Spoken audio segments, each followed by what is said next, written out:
Hi guys, welcome back to my channel, and today I actually want to talk to you guys about how do you trust in God. The last video I talked about was basically my personal life and how I dealt with, being a Christ follower and, following, God in my own way, well, in his way technically. But today I kind of want to show you guys how do you trust in God? How do things go so badly in your life and you don't know why, but there is someone there out there greater than you that is willing to help you with everything that you have. So this is how I trust in God, and you can totally follow my example, or you can do your own thing. But I do suggest that you guys pray about it first. Read scripture, the Bible, any type of Bible you have. If you don't have a Bible, there's an app called the Bible app. It actually has literally it's the same thing as the Bible, like a book, but instead it's on the phone and it's way easier to navigate and stuff. And they have a lot of verses of the days. They have a lot of people on there who are Christ followers, preachers, pastors, who have been following the Bible and following Christ for a very long time, and are willing to help you guys as well. Before we get started, please subscribe down below and comment on anything you like in this video, and please like as well. How do I trust in God? I trust in God in like a lot of different ways. Like, one way to trust in God is your finances, or anything that's not going well in your life.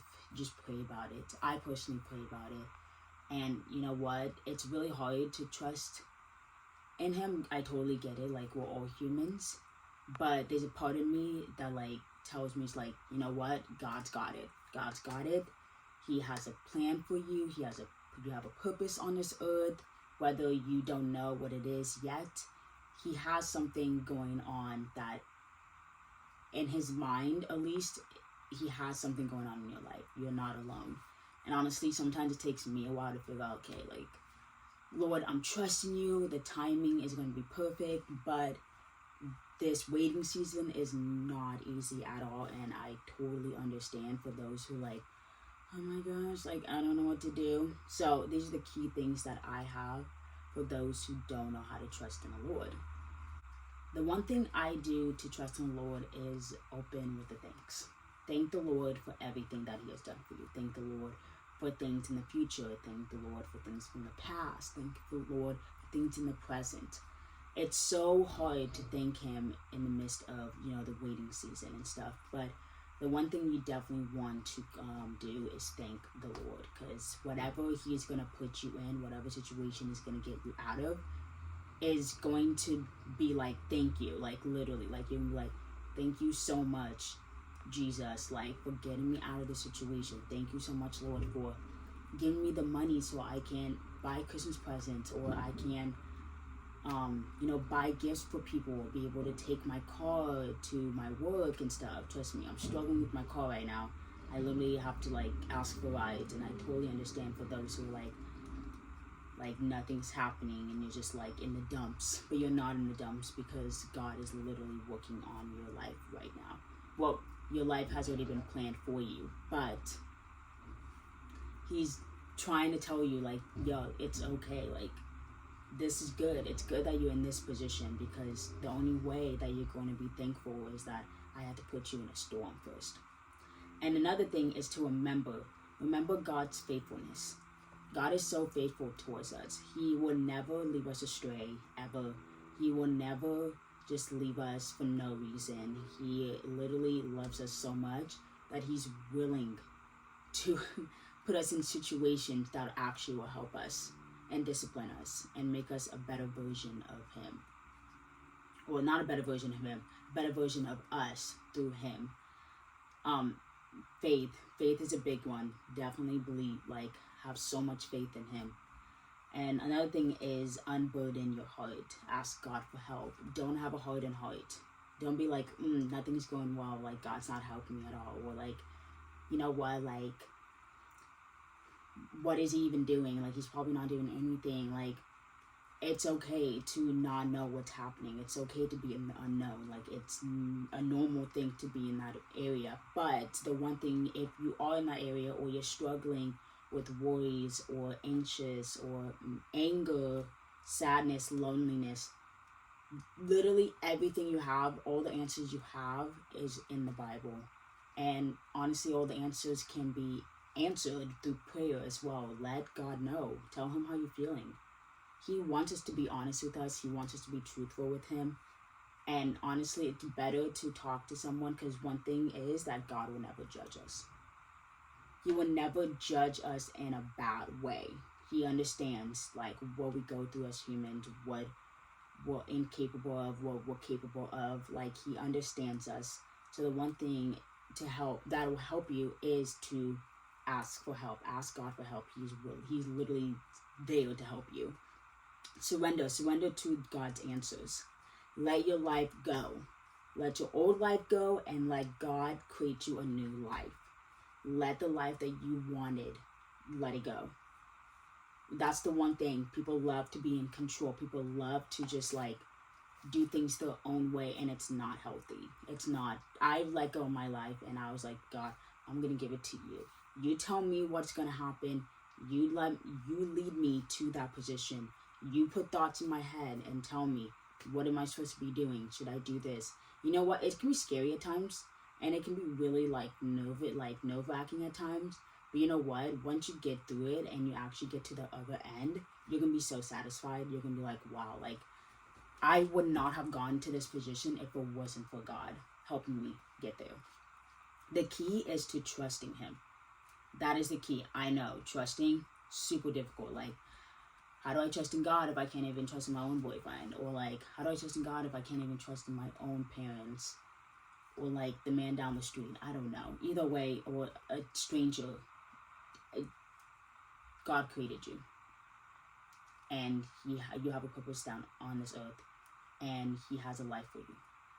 The one thing is, trust in someone, trust in something, or God. Trust in God who created you. Why not? The best way is to go to the promises of God. God's word is loaded with promises that teach us about having faith in God during hard times.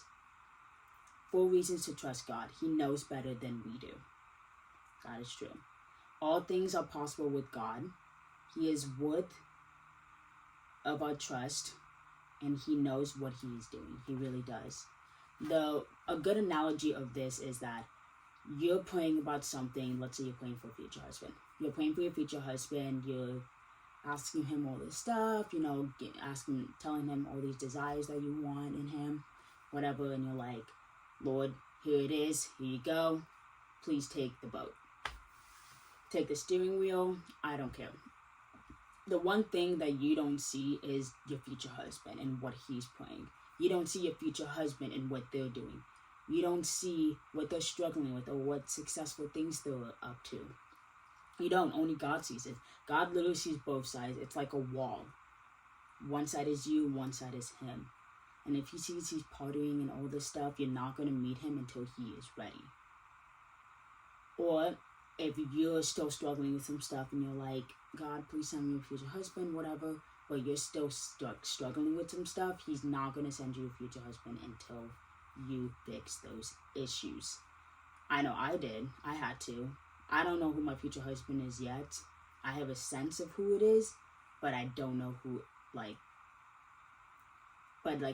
don't know yet, because I can't see the future. Only God can. And that's where the faith and the trust comes in, is that we take one step at a time.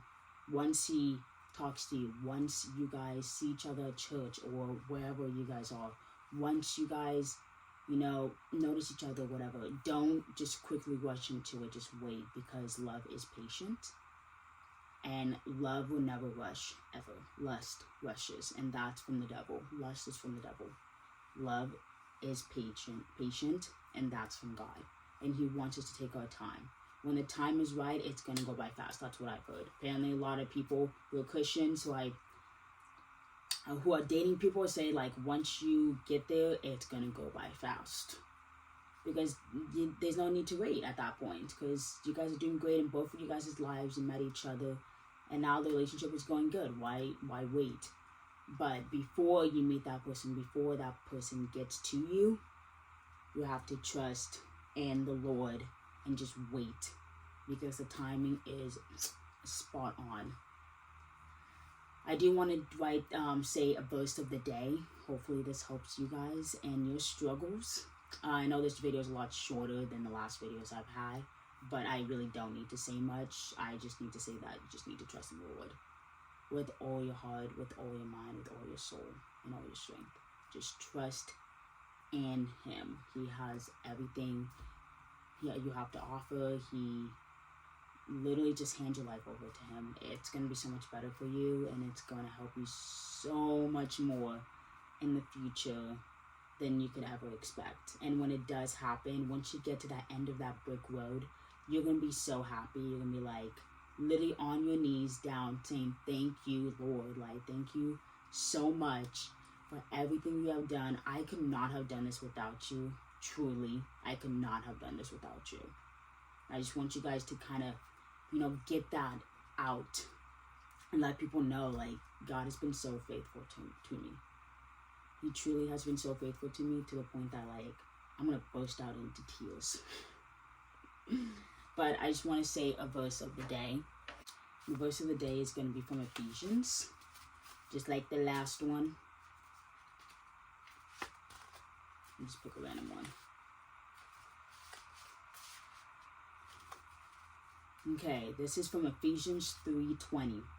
I say to this day, you are blessed, and I declare that I serve a mighty God, that today you are exceedingly and abundantly beyond all that I can think or ask. I say you are good, God, and I eagerly anticipate your goodness today.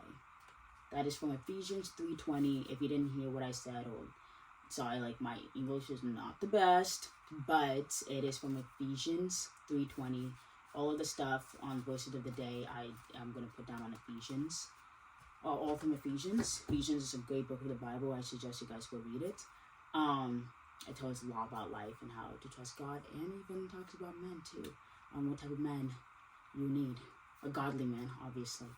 But that's all for me today, guys. I'll try to post once or twice a week, since I don't really have that much to say. So yeah, have a blessed day, guys. Bye.